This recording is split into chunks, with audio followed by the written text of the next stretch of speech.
আজকে এই দেশে, এই সোনার বাংলাদেশে আমরা স্বপ্নে দেখি এদেশ ইসলামী খেলাফত দেশে কায়েম হবে, ঠিক না? কিন্তু আউলিয়া কেরামের উত্তরসূরিদের ব্যতি রেখে, আউলিয়া কেরামের চেতনাকে ব্যতি রেখে কেউ যদি ইসলাম কায়েমের স্বপ্ন দেখেন, আমরা বলবো সেই স্বপ্ন কখনো সফল হবে না। সুপ্রিয় উপস্থিতি, আল্লামা ফুলতলী সাহেব কিবলা রহমতুল্লাহ আলাইহি তালামিজ ইসলামিয়াকে প্রতিষ্ঠা করেছিলেন সেই আজাদি আন্দোলনের চেতনা থেকে, হযরত হুসাইন রাদিয়াল্লাহু তাআলা আনহুর সেই শাহাদাতের তামান্না থেকে। তাই আমি বলবো আজকেও এই সময়ে দাঁড়িয়েও কোনো সংগঠন যদি শাহাদাতের তামান্না নিয়ে এই বাংলাদেশে কাজ করে যাচ্ছে, সেই সংগঠন হচ্ছে তালামিজে ইসলামিয়া। তালামিজে ইসলামিয়া সহ আউলিয়া কেরামের উত্তরসূরিদের ব্যতি রেখে এদেশে ইসলামী আন্দোলনের কোনো স্বপ্ন কোনোদিন কায়েম হবে না ইনশাআল্লাহ। আমাদের ইমানি চেতনার প্রাণপুরুষ আমিরুল মুমিনিন সৈয়দ আহমদ শহীদ বেরলভী রহমতুল্লাহ আলাইহির স্মরণে বালাকোট চেতনা উজ্জীবন পরিষদ কর্তৃক আয়োজিত অধ্যকার এই সম্মেলনে সভাপতিত্ব করছেন আমাদের অহংকার ঢাকা বিশ্ববিদ্যালয়ের আরবি বিভাগের সম্মানিত অধ্যাপক, বাংলাদেশ আঞ্জুমানে আল ইসলাম মুহতারাম যুগ্ম মহাসচিব হযরত মাওলানা আহমদ হাসান চৌধুরী ফুলতলী। এখানে উপস্থিত রয়েছেন বিভিন্ন দরবারের প্রথিতযশা পীর সাহেবগণ, দৈনিক ইনকিলাবের সম্মানিত সম্পাদক মহোদয়, উপস্থিত রয়েছেন বাংলাদেশ জমিয়তুল মুদাররিসিনের সম্মানিত নেতৃবৃন্দ, বাংলাদেশ আঞ্জুমানে আল ইসলাম, বাংলাদেশ আঞ্জুমানে তালামিজ ইসলামিয়া নেতৃবৃন্দ, বিভিন্ন সাংবাদিক সমাজের ভাইয়েরা। আমার সামনে উপস্থিত সৈয়দ আহমদ শহীদ বেরলভী রহমতুল্লাহ আলাইহির চেতনায় উদ্দীপ্ত তালামিজ ইসলামী আঞ্জুমানে আল ইসলাম সহ বিভিন্ন দরবারের প্রতিনিধিবৃন্দ। সময়ের প্রতি লক্ষ্য রেখে, সকলের প্রতি শ্রদ্ধা রেখে সকলের নাম উল্লেখ করতে পারিনি, সেজন্য দুঃখ প্রকাশ করছি। সবাইকে তালামিজ ইসলামিয়ার পক্ষ থেকে মুবারকবাদ জানাচ্ছি। সুপ্রিয় উপস্থিতি, আমরা এই মুবারক সম্মেলনে উপস্থিত হয়ে মহান আল্লাহ দরবারে শুকরিয়া আদায় করছি যে আমরা এই সম্মেলনে উপস্থিত হতে পেরেছি, সেজন্য সবাই বলি আলহামদুলিল্লাহ।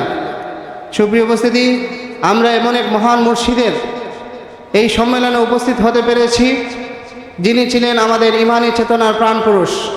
মুসলমানরা যার জিহাদ, যার তাহদিদ সব কিছু দেখে যাকে আমিরুল মুমিনিন হিসাবে কিংবা মুমিনদের সর্দার হিসাবে তাকে সম্বোধন করেছিলেন। আমরা এমন এক মহান সাধকের এই সম্মেলনে উপস্থিত হতে পেরেছি। কবির ভাষায় শির দেগা নেহি দেগা মামা, আমাদের ইমানি চেতনার এই মহান সাধক ব্রিটিশ বেনিয়াদের কাছে নিজের শিরকে, নিজের মুবারক শিরকে তিনি আত্মত্যাগ করেছিলেন, কিন্তু এই দিনকে, আল্লাহ রাব্বুল আলামিনের দিনকে কখনো বিসর্জন দেন নাই।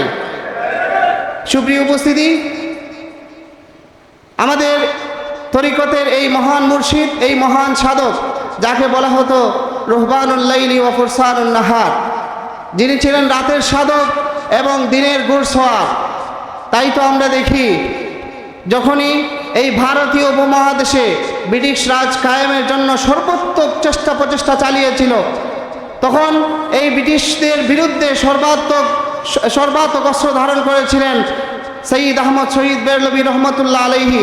তার এই চেতনা হঠাৎ করে আসে নাই, বরং তিনি তেজোদ্দীপ্ত হয়েছিলেন, ঈমান উদ্দীপ্ত হয়েছিলেন তার মহান মুর্শিদ শাহ আব্দুল আজিজ মুহাদ্দিস দেহলভী রহমতুল্লাহ আলাইহির কাছ থেকে। একটি দীর্ঘ সময় তিনি সেখানে তার সাথে তার কাছ থেকে গুরু শিষ্যের মাধ্যমে তার কাছ থেকে জ্ঞান আহরণ করেছিলেন, তার কাছ থেকে প্রেরণা আহরণ করেছিলেন। তার একটি প্রমাণ আমরা দেখতে পাই এই বালাকোটের এই যে জিহাদের ময়দানের সেই ঘটনা। আজকে আমরা এখানে উপস্থিত হয়েছি, আল্লাহ রাব্বুল আলামিনের দরবারে শুকরিয়া জানাই। তারই পাশাপাশি আমি বলতে চাই যে সেই তরিকতের একটি সুযোগ্য উত্তরসূরি সংগঠন হচ্ছে বাংলাদেশ আঞ্জুমানে তালামিজে ইসলামিয়া, এবং এই তালামিজে ইসলামিয়ার প্রতিষ্ঠাতা হচ্ছেন আল্লামা ফুলতলী সাহেব কিবলা রহমতুল্লাহ আলাইহি। অনেকেই আজকে জিহাদের কথা উঠলে, দাওয়াতের কথা উঠলে, ইসলামী খেলাফত কায়েমের প্রতিষ্ঠার কথা উঠলে আজকে অনেকে দূরে সরে থাকতে চান। অনেকে আউলিয়া কেরামের অবদানকে বিচ্যুত রেখে এই দেশে ইসলাম কায়েম করতে চান। তাদের উদ্দেশ্যে আমি বলবো, এই ভারতীয় উপমহাদেশে বহুভাবে ইসলামী শাসকগণ শাসন প্রতিষ্ঠা করতে চেয়েছিলেন। এই ভারতীয় উপমহাদেশে মামলুকগণ শাসন করেছেন, এই ভারতীয় উপমহাদেশে মুঘলরা শাসন প্রতিষ্ঠা করেছেন, কিন্তু তার মাধ্যমে এই ভারতীয় উপমহাদেশে ইসলাম প্রতিষ্ঠা হয় নাই, বরং এই ভারতীয় উপমহাদেশে ইসলাম প্রতিষ্ঠা হয়েছে সুফি দরবেশদের মাধ্যমে, ঠিক কিনা?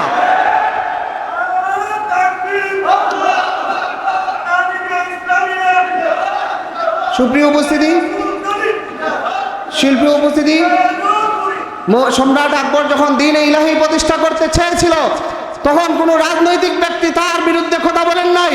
তার বিরুদ্ধে কথা বলছিলেন সেই মহান সুফি সাধক শাহ আব্দুল আজিজ মুহাদ্দিস দেহলভী রহমাতুল্লাহ আলাইহি। আমরা তাদের উত্তরসূরি, আমরা দেখতে পাই সেই তেজদ্দীপ্ত অনুপ্রেরণা, সেই তেজদ্দীপ্ত সাহস আমাদের পীর ও মুর্শিদ হযরত ফুলতলি সাহেব কিবলা রহমাতুল্লাহ আলাইহির কাছে প্রতিষ্ঠিত হয়ে গিয়েছিল, যার মাধ্যমে আমরা দেখি এদেশে যখনই এই দেশ এই জাতির বিরুদ্ধে কোনো ষড়যন্ত্র হয়েছিল, সর্বপ্রথম যিনি রাজপথে থেকে সময় দিয়েছিলেন তিনি ছিলেন আমাদের পীর মুর্শিদ আল্লামা ফুলতলি সাহেব কিবলা রহমাতুল্লাহ আলাইহি।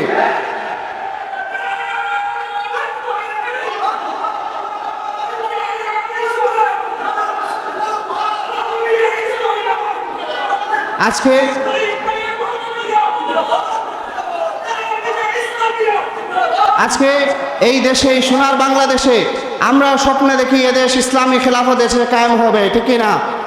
কিন্তু আউলিয়া কেরামের উত্তরসূরিদের ব্যতি রেখে, আউলিয়া কেরামের চেতনাকে ব্যতি রেখে কেউ যদি ইসলাম কায়েমের স্বপ্ন দেখেন, আমরা বলবো সেই স্বপ্ন কখনো সফল হবে না।